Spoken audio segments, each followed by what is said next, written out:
2025-এর শেষ 3 মাসে দেশে এলপিজির আমদানি কমেছে 1,63,000 টন আগের বছরের একই সময়ের তুলনায়।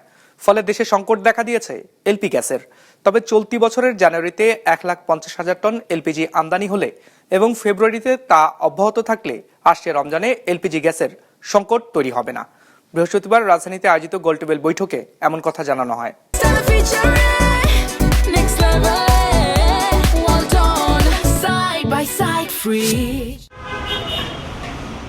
সরকারি হিসাবে দেশে বছরে এলপিজির চাহিদা প্রায় 15 থেকে 17 লাখ টন, যার 80% ব্যবহার হয় রান্নার কাজে, 12% শিল্প কারখানায় আর 8% যানবাহনে। যা সরবরাহের জন্য অনুমোদিত প্রতিষ্ঠান রয়েছে 50টির বেশি, যার মধ্যে 27টি বাণিজ্যিক প্রতিষ্ঠান নিয়মিত ও অনিয়মিতভাবে এলপিজি আমদানি করে এবং বাজারে সরবরাহ করে। তবে দেশের চলমান গ্যাস সংকট মূলত আমদানি কমে যাওয়ায় বলছেন খাত সংশ্লিষ্টরা।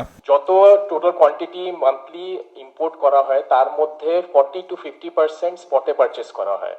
এখনকার গ্লোবাল ক্রাইসিসের জন্য স্পট মার্কেটে কার্গো নাই। এই কার্গো না পাওয়ার জন্য, প্রত্যেকটা কার্গো ডিলে হওয়ার জন্য মূলত এই সমস্যাগুলি তৈরি হয়েছে। এই কার্গো আমাদের আনতে হবে, খুঁজে যে কোনো জায়গা থেকে আনতে হবে।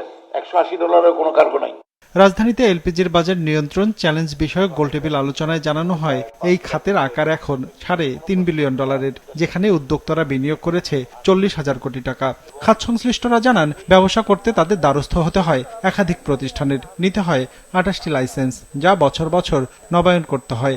এসবে এক একটি প্রতিষ্ঠানকে বাড়তি 1.5 কোটি টাকা ব্যয় করতে হয়। এর সাথে রয়েছে কাস্টমস ডিউটি, ব্যাংক ঋণের সুদহার আর ঋণপত্র খোলার জটিলতা, যা এ খাতের জন্য বড় বাধা।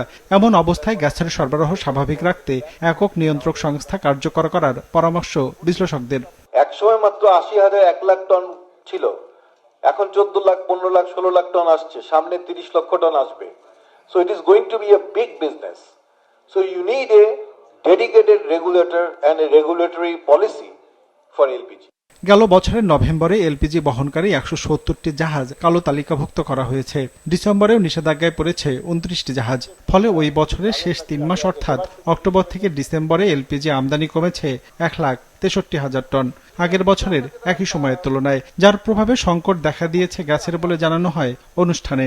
বলা হয়, চলতি বছরের জানুয়ারিতে 1,50,000 টন এলপিজি আমদানি হলে এবং ফেব্রুয়ারিতে তা অব্যাহত থাকলে আসছে রমজানে গ্যাসের সরবরাহ সংকট হবে না বলে জানানো হয় অনুষ্ঠানে। এই মাসে যদি 1,50,000 টনও চলে আসে, আমার ধারণা that will is the present problem, এবং ফেব্রুয়ারি কার্গোটা যেন ওনারা এনশিওর করেন, তাহলে হয়তো আমাদের রমজানের সমস্যাটা থাকবে না। তথ্য বলছে 2022 সালে 12,90,000 টন এলপিজি আমদানি হয়েছে দেশে। পরের বছর 10,000 টন আমদানি কমে দাঁড়ায় 12,80,000 টনে। আর 2024 সালে আমদানি বেড়ে দাঁড়ায় 16,10,000 টন। 2025 সালে আমদানি হয়েছে 14,65,000 টন এলপিজি।